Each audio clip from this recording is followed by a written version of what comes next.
आज मैं आपके लिए ना कुछ बहुत इंपॉर्टेंट और प्रैक्टिकल से हैक्स लेकर आई हूँ वोकैबुलरी के लिए। Hello Munchkins, welcome or welcome back to the channel. My name is Ocean and I am an English educator on the platform of Unacademy. And guys, देखो बच्चे ना मुझसे अक्सर ये सवाल पूछते हैं क्लासेस में कि मैम हम अपनी वोकैबुलरी कैसे इंप्रूव करें, क्योंकि हमें सब कुछ आता है, we know everything, but still teacher जो है वोकैबुलरी सेंटेंस स्ट्रक्चर के नाम पे हमारे नंबर हमेशा काट देती है।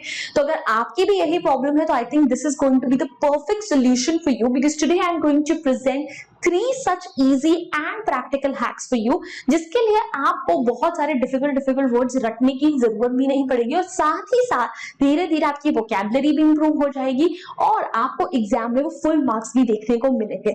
So without any further ado जल्दी से वीडियो को लाइक कर दीजिए, चैनल को सब्सक्राइब कर दीजिए and let's get started with the video right away.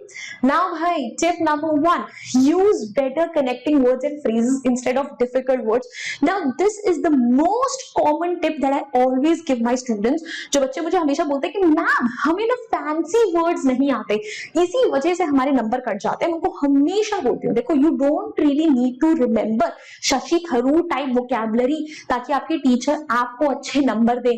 Trust me when I say difficult heavy vocabulary is often the reason of your marks reduction rather than gaining them.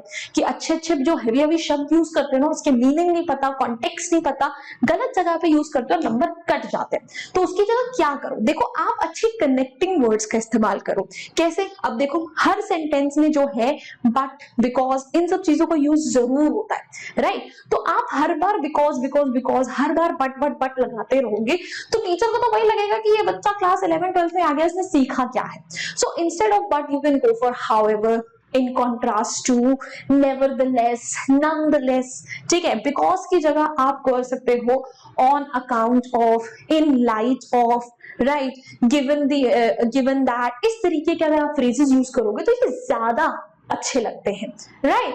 And आप phrases भी use कर सकते हो। देखो मैं ना बहुत सारी फ्री ऑफ कॉस्ट क्लासेस लेती हूँ एप्लीकेशन पर, जहां पर मैं वोकैबुलरी रिलेटेड सेशंस कराती हूँ, तो वहां पर मैं फ्रेजल वर्ब्स हमेशा कराती हूँ। अब फ्रेजल वर्ब्स क्या होते हैं कि जो आपके प्रेपोजिशंस होते हैं ना, उस जो आपके वर्ब्स होते हैं उन्हीं के सामने आप अलग अलग प्रेपोजिशंस यूज करो, उसका कंप्लीट मीनिंग बदल जाता है। जैसे ब्रेक डाउन का मतलब क्या होता है कि आप इमोशनली बहुत ज्यादा रोने लग गए हो। For example, she broke down in the middle of the class, ठीक है? या फिर एक मतलब होता है कि कोई चीज अचानक से खराब हो गई, my car broke down in the middle of the road.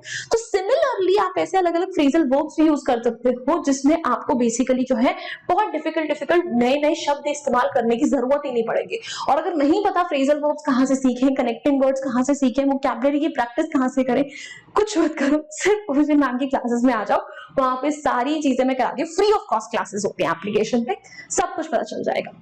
Next tip, underline the difficult words in every chapter and search for their meaning and synonyms. very important। बच्चा एक और चीज मुझे बोलता है कि मैम अच्छा वोकैबुलरी के लिए ना आप कोई बुक सजेस्ट कर दो, जहां से ना हमें ना नए शब्द मिल जाए। अरे मूर्खो बेटा, तुम्हारे सामने जो तुम्हारी एनसीईआरटी है, अगर तुम उस एनसीईआरटी के हर एक चैप्टर को ध्यान से पढ़ोगे तो हर चैप्टर में आपको एटलीस्ट 2 से 3 ऐसे शब्द जरूर मिल जाएंगे जो आपने कभी नहीं पढ़े होंगे, जिनका मतलब भी आपको नहीं पता होगा। तो आपको कोई और बुक की जरूरत क्या है? सिर्फ उन 2-3 शब्दों का मीनिंग सर्च करो, उन्हीं के सिनोनिम्स, उन्हीं के एंटोनिम्स कर लो, ठीक है? पता कर लो, बस हो गई तुम्हारी वोकैबुलरी एनहांस। वो शब्द वैसे भी उस चैप्टर के कीवर्ड्स है, आपको आंसर में यूज करने, आप उन वर्ड्स की जगह उनके सिनोनिम्स यूज कर सकते हो ना, फिर उनको आप कहीं और भी इस्तेमाल कर सकते हो। So do that is a much better option. तीसरी बड़ी प्रॉब्लम क्या आती है कि मैम हम लोग नए शब्द ना, आपने जो बताया सब सर्च भी कर लेते हैं, सब कुछ लिख भी लेते हैं, पर याद नहीं रहते। बेटा कैसे याद रहेंगे? ठीक है, दिन में जब तुम 100 रीलें स्क्रॉल करते हो, ठीक है, 10 यूट्यूब के वीडियोस देखते हो, उसके बाद तुम्हें एक भी चीज याद रहती है? You are already overloaded with information at this point. बहुत सारी चीजें जो है वो तुम्हारे सबकॉन्शियस में होते हैं, उसे कॉन्शियस मेमोरी में लेकर आना होता है। वो कैसे करें? Whenever you find a new word, try to use it in daily conversation. जब भी कोई नया शब्द सीखते हो, नया शब्द तुम्हें दिखाई देता है, उस शब्द को अपनी regular day to day conversations में इंक्लूड करो. कोशिश करो कि दिन में एटलीस्ट से 2 से 3 बार कहीं ना कहीं इस्तेमाल करो. एंड ये जो चीज है ना, ये मेरा टिप नहीं है, ये चीज एक्चुअली मैंने भी अपनी एक फ्रेंड से स्कूल में सीखा था.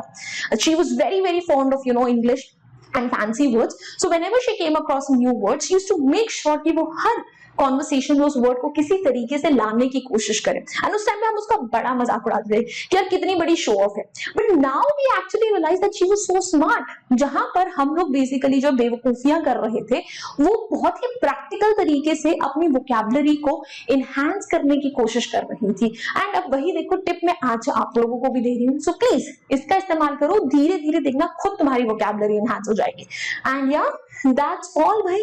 बस इतनी सी बात थी. इतनी सी बात के लिए इतना बड़ा पतंगड़ बना लेते हो. अब देखो मैंने तुम्हें ऑलरेडी बता दिया है, यहाँ पे टिप्स तो दे दिए. प्रैक्टिस करने के लिए कहाँ आना है? जो एप्लीकेशन पर फ्री क्लासेस होती है, मैं रेगुलर बेसिस पर बहुत सारी वोकैबुलरी के लिए बच्चों के लिए क्लासेस लेती रहती हूँ. वहां पर आपको अलग अलग नए नए शब्द सीखने को बहुत मिलेंगे.